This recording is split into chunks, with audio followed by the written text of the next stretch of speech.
میں صرف تجھے نہیں پورے یمن کو آزاد کراؤں گا۔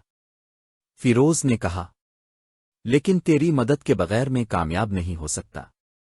مجھے بتا فیروز، آزاد نے پوچھا، میں کیا کر سکتی ہوں؟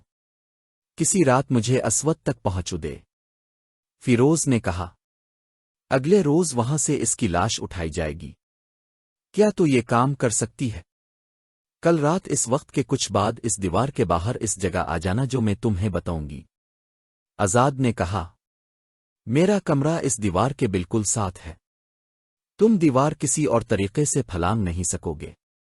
کمند پھینکنی پڑے گی۔ رسا لیتے آنا، اسے دیوار کے اوپر سے اندر کو پھینکنا۔ میں اسے کہیں باندھ دوں گی، تم رسے سے اوپر آ جانا۔ اگلی رات فیروز اس طرح چھپتا چھپاتا اس دیوار کے ساتھ ساتھ جا رہا تھا کہ اسے پہرادار کے گزر جانے تک چھپنا پڑتا تھا۔ وہ اس جگہ پہنچ گیا جو اسے آزاد نے بتائی تھی۔ اس نے دیوار پر رسا پھینکا جس کا اگلا سرا دوسری طرف نیچے تک چلا گیا۔ آزاد موجود تھی، اس نے رسا پکڑ لیا اور کہیں باندھ دیا۔ فیروز رسے کو پکڑ کر اور پاؤں دیوار کے ساتھ جمانا دیوار پر چڑھ گیا۔ اس نے رسا دیوار پر باندھ دیا اور اس کی مدد سے نیچے اتر گیا۔ آزاد الف سے اپنے کمرے میں لے گئی اور آدھی رات کے بعد تک اسے کمرے میں ہی رکھا کیونکہ اسود کے بیدار ہونے کا خطرہ تھا۔ آدھی رات کے بعد وہ بے ہوش اور بے سدھ ہو جاتا تھا۔ آزاد نے کہا، یہ شخص انسانوں کے روپ میں دیو ہے، ایسا دیو جو شراب پیتا اور عورتوں کو کھاتا ہے۔ تم نے اس کی جسامت دیکھی ہے؟ اتنا لمبا اور چوڑا جسم تلوار کے ایک دو وار کو شراب کی طرح پی جائے گا۔ اسے ہلاک کرنا آسان نہیں ہوگا۔ الف سے ہلاک کرنا ہے، خواہ میں خود ہلاک ہو جاؤں، فیروز نے کہا۔ آزاد نے کمرے کا دروازہ ذرا کھولا اور باہر دیکھا۔ اس غلام گردش کے اگلے سرے پر ایک پہرادار کھڑا رہتا تھا۔ وہ سائے کی طرح کھڑا نظر آ رہا تھا۔ صاف پتہ چلتا تھا کہ اس طرف اس کی پیٹھ ہے۔ آزاد اپنے کمرے سے نکلی اور دبے پاؤں اسود کے کمرے کا دروازہ کھولا۔ ملکی روشنی والا ایک فانوس جل رہا تھا۔ اسود پیٹھ کے بل بستر پر پڑا خراٹے لے رہا تھا۔ مورخ بلازری نے اس دور کی تحریروں کے دو حوالے دے کر لکھا ہے کہ جب آزاد اسود کو دیکھ کر واپس آئی تو اس کا انداز ایسا تھا جیسے ایک شعلہ آیا ہو۔ یہ انتقام اور نفرت کا شعلہ تھا۔ آؤ فیروز، اس نے کانپتی ہوئی آواز میں کہا۔ وہ بے ہوش پڑا ہے۔ فیروز آزاد کے ساتھ کمرے سے نکل گیا اور دبے پاؤں آزاد کے پیچھے اسود کے کمرے میں داخل ہوا۔ اسود جنگلی سانڈ جیسا انسان تھا۔ کمرے میں شراب اور گناہوں کا تعفن تھا۔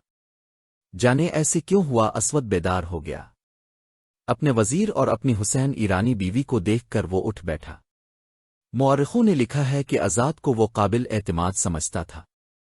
فیروز کو دیکھ کر اسے کچھ شک ہوا ہوگا۔ اس وقت کیا مصیبت آ گئی ہے؟ اسود نے نشے سے لڑکھڑاتی ہوئی آواز میں پوچھا۔ فیروز نے ایک لمحہ ضائع نہ کیا۔ تلوار کھینچی اور پوری طاقت سے اسود کی گردن پر وار کیا۔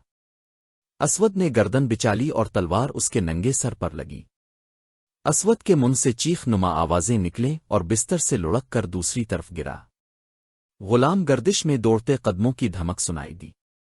آزاد تیزی سے باہر نکلی اور دروازہ بند کر لیا۔ پہرادار دوڑا آ رہا تھا۔ آزاد نے تیزی سے آگے بڑھ کر پہرادار کو روک لیا۔ کمرے سے اسود کی ہلکی ہلکی آوازیں آ رہی تھیں۔ واپس اپنی جگہ چلے جاؤ، آزاد نے پہرادار کو تحکمانہ لہجے میں کہا۔ رحمان الیمن کے پاس فرشتہ آیا ہوا ہے، وہی نازل ہو رہی ہے، جاؤ ادھر نہ آنا۔ مورخ بلازری نے لکھا ہے کہ پہرادار نے احترام سے سر جھکا لیا اور چلا گیا۔ آزاد اندر آئی تو دیکھا کہ اسود فرش سے اٹھ کر بستر پر گر رہا ہے اور فیروز دوسرے وار کے لیے آگے بڑھ رہا ہے۔ اسود بستر پر گر پڑا۔ اس کا سر پلنگ کے بازو پر تھا اور سانڈوں کی طرح ڈکار رہا تھا۔ تم اسے مار نہیں سکو گے، فیروز آزاد نے آگے بڑھ کر کہا، اور اسود کے بال جو لمبے تھے ہاتھوں سے پکڑ کر نیچے کو کھینچے اور وہ خود فرش پر بیٹھ گئی۔ وہ اب فیروز گردن کاٹ دو۔ فیروز نے ایک ہی وار سے اسود کی گردن صاف کاٹ کر سر جسم سے الگ کر دیا۔ فیروز کے ساتھیوں قیس عبد یغوث اور دیزویے کو معلوم تھا کہ آج رات کیا ہونے والا ہے۔ فیروز نے اسود کا سر اٹھایا اور ان دونوں کے ہاں جا پہنچا۔ محافظوں اور پہرہ داروں کو رحمان الیمن کے قتل کی خبر ملی تو انہوں نے محل کو محاصرے میں لے لیا۔ آزاد فیروز کے ساتھ رہی۔ محل میں بھگدڑ مچ گئی۔ حرم کی عورتوں کا ہجوم چیختا چلاتا باہر کو بھاگا۔ ادھر رسول اللہ کے بھیجے ہوئے قیس بن حبیرہ اور دبربن ہنس سرکردہ مسلمانوں کو بغاوت پر آمادہ کر چکے تھے اور دن رات زمین دو سرگرمیوں سے مسلمانوں کے حوصلے بحال کر چکے تھے۔ اگلی صبح صادق میں کچھ وقت باقی تھا۔ محل کی چھت سے اذان کی آواز بلند ہوئی۔ لوگ حیران ہوئے کہ محل میں اذان۔ لوگ محل کی طرف دوڑے۔ اسود کی فوج حکم کی منتظر تھی لیکن حکم دینے والا قیس عبد یغوث تھا۔ وہی سپہ سالار تھا۔ اس نے فوج کو باہر نہ آنے دیا۔ اسود کا سر محل کے باہر لٹکا دیا گیا۔ محل کی چھتوں سے للکار بلند ہو رہی تھی، ہم گواہی دیتے ہیں کہ محمد اللہ کے رسول ہیں اور اسود انسی کذاب ہے۔ اسود کے پیروکاروں پر خوف طاری ہو گیا اور مسلمان مسلح ہو کر نکل آئے اور انہوں نے یمنیوں کو قتل کرنا شروع کر دیا۔ مصر کے مشہور صحافی اور سابق وزیر معارف محمد حسین ہیکل نے اپنی کتاب ابو بکر صدیق اکبر میں فیروز کی زبانی ایک روایت پیش کی ہے۔ فیروز نے کہا تھا، اسود کو قتل کر کے ہم نے وہاں کا انتظام پہلے کی طرح رہنے دیا، یعنی جس طرح اسود کے تسلط سے پہلے تھا۔ ہم نے قتل کے بعد پہلا کام یہ کیا کہ معاذ بن جبل کو بلایا کہ وہ ہمیں باجماعت نماز پڑھائیں۔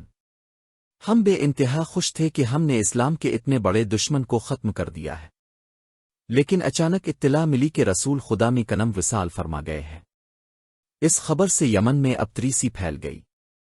فیروز کو مسلمانوں نے سنا کا حاکم مقرر کر دیا۔ یہ واقعہ مئی 632 کا ہے۔ قیس بن حبیرہ اور دبربن جون 632 کے دوسرے ہفتے میں یہ خوشخبری لے کر مدینہ پہنچے کہ جھوٹا نبی اپنے انجام کو پہنچ گیا ہے اور یمن پر اسلامی پرچم لہرا دیا گیا ہے، لیکن مدینہ سوگوار تھا۔ 5 جون 632 ربیع الاول 11 ہجری، رسول خدام وصال فرما گئے تھے۔ رسول اللہ علم کے وصال کی خبر جوں جوں پھیلتی گئی یہ جنگل کی آگ ہی ثابت ہوئی۔ جہاں پہنچی وہاں شعلے اٹھنے لگے۔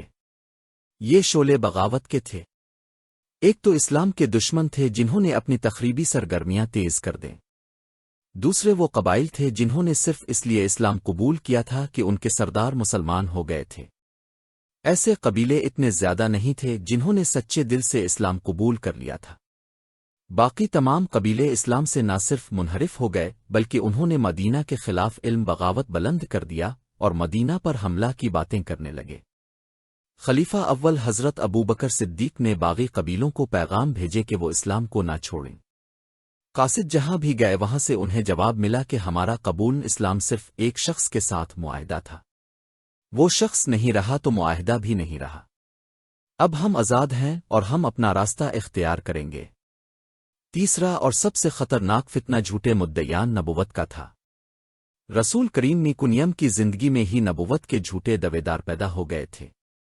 ان کی پشت پناہی رومی ایرانی اور یہودی کر رہے تھے۔